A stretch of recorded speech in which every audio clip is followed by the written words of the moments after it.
ऐसा समझिए। नमस्ते। अगली जिज्ञासा के लिए तैयार रहेंगी श्रीमती सोनिया जैन। सभी महाराज जी के चरणों में बारंबार नमो। महाराज जी, हमारा प्रश्न है कि आज के लड़का लड़कियां नशे की ओर बहुत बढ़ रहे हैं, खास करके 15 वर्ष की आयु के बाद वाले, और रियल लाइफ छोड़कर रील लाइफ में पड़े हुए हैं, और माता पिता की बात भी नहीं मानते हैं, धन का दुरुपयोग भी हो रहा है, माता पिता भी परेशान है। कृपया समाधान करें। लकी, गलती माता पिता की है, बच्चों की नहीं है, क्योंकि उनको पहले दिन से ही संभालना था। जब एक नई नई गाड़ी लेते हो, आपने कभी एक्टिवा ली हो, तो उसमें लिखा होता है कि भाई शुरू में कम चलाएं, 30 के ऊपर स्पीड ना रखें। क्यों? एवरेज खराब हो जाएगा। तो वो अपने ऊपर है कि कैसे करना है। बच्चों के लिए आपने ही तो छूट दी है। अगर आप छूट नहीं देंगे तो बिल्कुल नहीं होगा। अभी पुणे से एक माँ आई थी, मैंने पूछा उसकी बेटी को, छोटा सा बच्चा था और उसकी बेटी थी, मैंने पूछा तो दिन भर क्या करते हो? दिन भर हम लोग पढ़ते हैं। मैंने कहा फ़ोन? बोले हमारे पास, हम लोगों के पास फ़ोन ही नहीं है। उस माँ ने अपने लिए भी फ़ोन नहीं रखा, वो बटन वाला वो फ़ोन रखी है। बोले शाम को हम लोग सब लोग बैठते हैं एक साथ, तो 1 घंटे का टाइम है टीवी और फ़ोन देखने का, उसी 1 घंटे में जो करना कर लो, बाकी बिल्कुल वक्त नहीं है।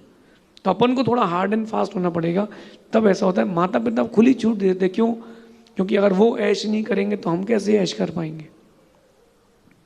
जो मैं कह रहा हूँ यद्यपि एक्सेप्ट करने में कठिन, लेकिन कुछ हद तक ये बहुत सच है। अगर अपन ने पहले से ही बंदिशें रखी तो चीज़ें नहीं बिगड़ेंगी। हमारे पिताजी का हमारे ऊपर बहुत कंट्रोल था, हम लोग कभी घूम ही नहीं पाए रात को। एक इंदौर से दंपत्ति आए थे, मैंने उनसे बोला कि, उन्होंने मेरे से बोला कि हमारे बेटे की शादी हो गई, बेटा आया है। मैंने उससे कहा बेटा रात को 10 बजे के बाद घर नहीं जाना, घर से बाहर नहीं निकलना, जितना घूमना हो घूम लो, 10 के बाद अंदर आ जाना। पिताजी कहते नहीं 12:30-1 तक आ जाना बेटा। अब पिताजी 12:30-1 कह रहे हैं तो बेटा तो 2 बजे आएगा, क्योंकि पिताजी 12:30 बजे लौटते तो बेटा तो 1 बजे तक लौट ही सकता है ना। तो मेरा आप सबसे कहना है कि अगर आप चाहते हैं व्यवस्थित रखना, उन बच्चों के पहले खुद की गलती स्वीकारें। और जो ये सब कर रहे हैं ड्रिंक वगैरह, नशे वगैरह, उनको नहीं पता कि वो अपनी ज़िंदगी के साथ कितना खेल रहे हैं। अभी 31 हुई थी, आप बेंगलोर और पुणे की लाइव देख लो, तो शायद जिसने जन्म दिया है वो माँ सोचेगी कि मैंने किसको जन्म दिया है। इतनी गंदी स्थिति है। तो मेरा सबसे कहना है, ये ना सोचे कि बच्चे आपके बाहर जाके पढ़ ही रहे हैं। एक बार सर्जिकल स्ट्राइक करके देखें, रात को 12 बजे, रात को 9 बजे, दोपहर में 2 बजे, कि तुम्हारा बच्चा है कहाँ।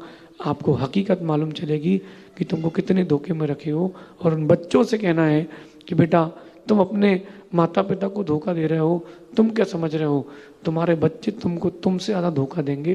फिर तुमको मालूम चलेगा कि मैंने जो माता पिता के साथ किया है उससे ज़्यादा नुकसान मेरा हो रहा है। ऐसा समझिए।